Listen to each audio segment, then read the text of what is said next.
প্রিয় বন্ধুরা, কেমন আছেন? আশা করি ভালো। আজকে আমি পবিত্র কোরআন শরীফ থেকে কিছু মহা গুরুত্বপূর্ণ আয়াত নিয়ে আলোচনা করব। আপনারা আমার সাথে থাকবেন। অধিকাংশ মানুষ কিন্তু কোরআন শরীফ জানে না, জানেন তো, কিন্তু তারা নামে মুসলমান। এটা কিন্তু খুব বিপজ্জনক। কোনো একটা বিষয় আমি জানলাম না, অথচ আমি তার একটা পণ্ডিত হয়ে গেলাম, তাই না? বিপজ্জনক না? বিপজ্জনক। এর মধ্যে নিশ্চয়ই কোনো রহস্য রয়ে গেছে। সেই রহস্যটা আমি বলি। সেই রহস্য আছে লোভ। ওই যে জান্নাতে গেলে বড় বড় পাখির মাংস, তারপরে হুর, হ্যাঁ, আঙ্গুর, এগুলো পাওয়া যাবে, ইনটেক নারী পাওয়া যাবে। ওই লোভে মানুষ বেহুশ। কিন্তু প্রকৃত সত্য তারা খুঁজতে চায় না, জানতে চায় না অধিকাংশ মানুষ। যে যত বড় মূর্খ, সে তত বড় ধার্মিক। কোরআন কি বলে আসেন? কোরআনে বলা হয়েছে যে কোরআনের বাণী মিথ্যে রচনা নয়। কোরআনের বাণী মিথ্যে রচনা নয়।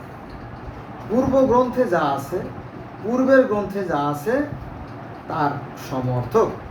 সমর্থক মানে কি? সম মানে সমান, অর্থ বহন করে যে সমর্থক বা সমর্থনকারী, যাই বলেন একই কথা। এবং সমস্ত কিছুর বিশদ বিবরণ। আবার বলি, যেহেতু সিরিয়াস একটা আয়াত, এটা হচ্ছে আপনার সূরা ইউসুফ আয়াত নম্বর 111। এখানে বলা হয়েছে যে কোরআনের বাণী মিথ্যে রচনা নয়, পূর্ব গ্রন্থে যা আছে তার সমর্থক এবং সমস্ত কিছুর বিশদ বিবরণ। আচ্ছা, এবার আমরা আরেকটা আয়াতে যাব। এটা হচ্ছে আপনার সূরা ইব্রাহিম আয়াত নম্বর 4। এখানে আল্লাহ বলেন যে আমি আল্লাহ, আমি প্রত্যেক রাসূলকেই তার স্বজাতির ভাষা করে পাঠিয়েছি, তাদের কাছে পরিষ্কারভাবে ব্যাখ্যা করার জন্য। ক্লিয়ার? মানে প্রত্যেকটা জাতির জন্য সৃষ্টিকর্তা নবী রাসূল পাঠিয়েছেন, এবং ওই ভাষায়। কোন ভাষায়? আমি তো জার্মান ভাষা বুঝি না, আমি তো ইটালিয়ান ভাষা বুঝি না, আমি তো রুশ ভাষা বুঝি না, আমি তো কোরিয়ান ভাষা বুঝি না, আমি তো চায়না ভাষা বুঝি না। তাহলে আমি তর্ক করবো কি নিয়ে? তর্কের কোনো সুযোগ আছে? নাই তো। কোরআন বলতেছে যে, কোরআন মানে কি? আল্লাহ বলতেছে যে আমি আল্লাহ, আমি প্রত্যেক রাসূলকেই তার স্বজাতির ভাষা বুঝিয়ে, তার নিজ ভাষায় পাঠাইছি। এখন আমার ভাষা সে বোঝে না, আর তার ভাষা আমি বুঝি না, তাই না?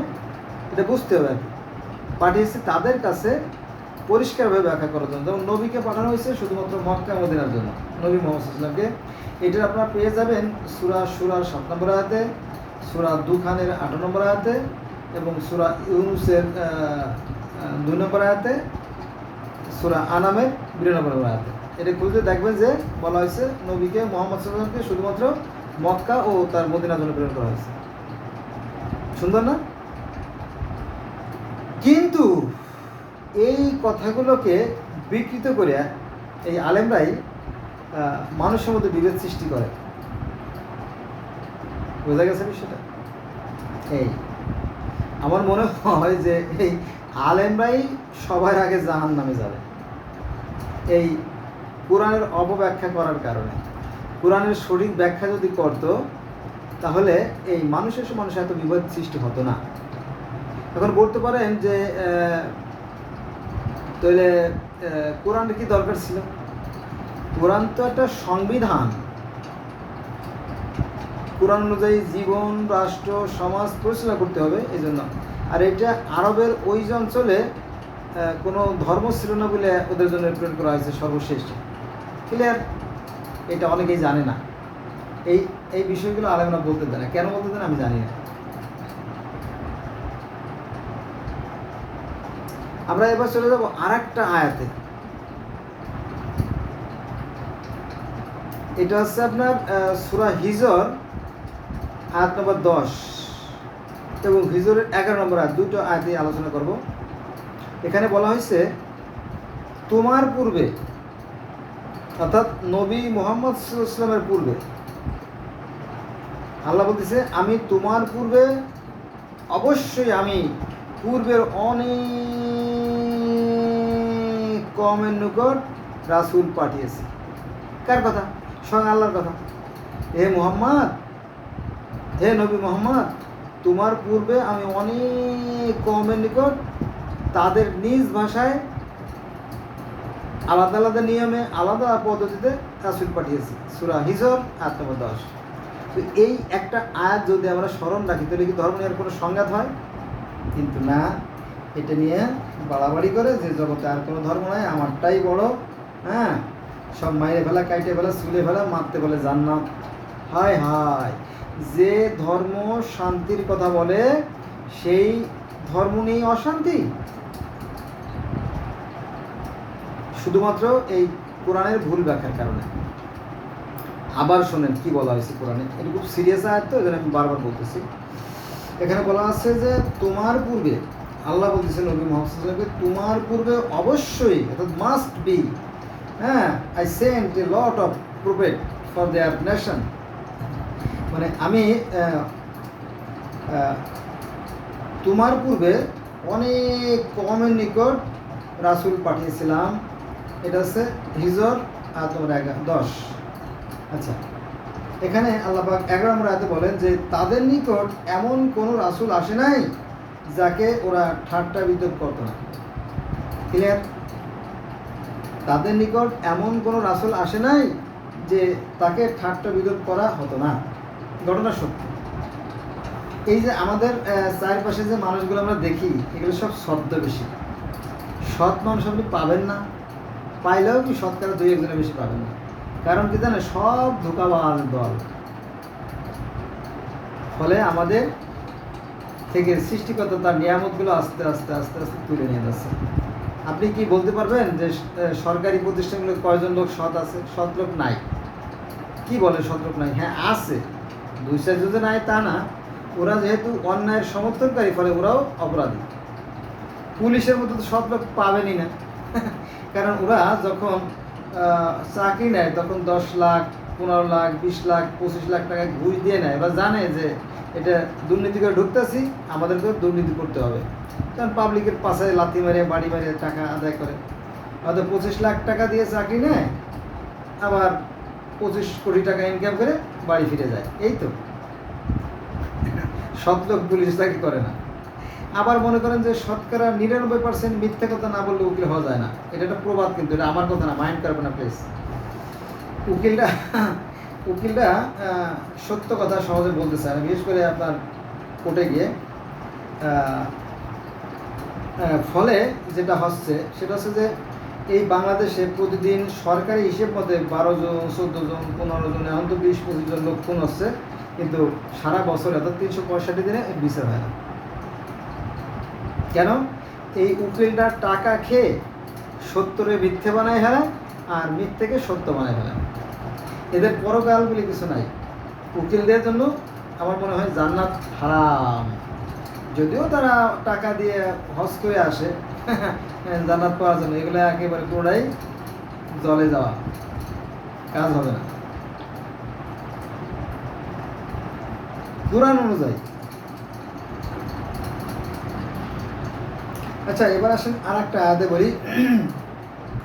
এটা হচ্ছে সূরা নাহল আয়াত নম্বর 36। এখানে আল্লাহ বলেন যে আমি আল্লাহ, আমি অবশ্যই প্রত্যেক জাতির জন্য রাসূল পাঠিয়েছি এবং সবার কথা একই ছিল, কলেমা। জানেন তো, হযরত আদম আলাইহিস সালাম বলছিল, আদমের কলেমা ছিল মানে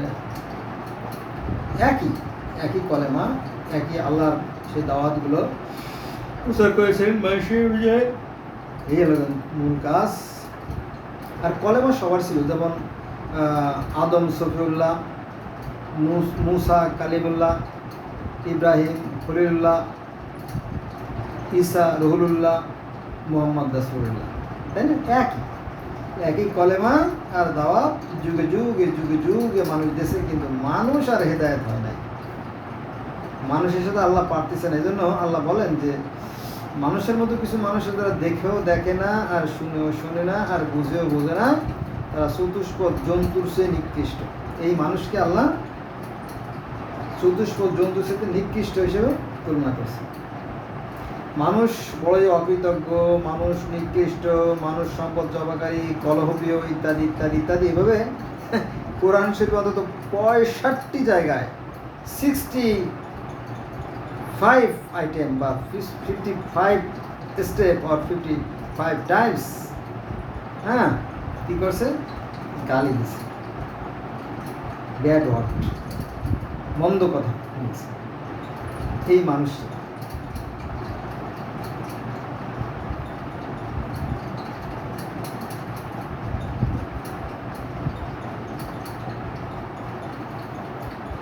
কয় মিনিট হল? 10 মিনিট হয়েছে না? তো বন্ধুরা, এই কোরআন নিয়ে মিথ্যাচার করার ফলে একেবারে ধর্মের সাড়ে সর্বনাশ হয়ে গেছে। 12টা বাজায় ফেলেছে আলেমরা। এখন আলেমদেরকে কেউ বিশ্বাস করতে চায় না, এমনকি আলেমে দ্বন্দ্ব। দেখেন, এক আলেম আর এক আলেমের সাথে এক জায়গায় বেশি সময় বসতে পারে না, এক জায়গায় বেশি সময় বসলেই শুরু হয়ে যাবে সংঘাত।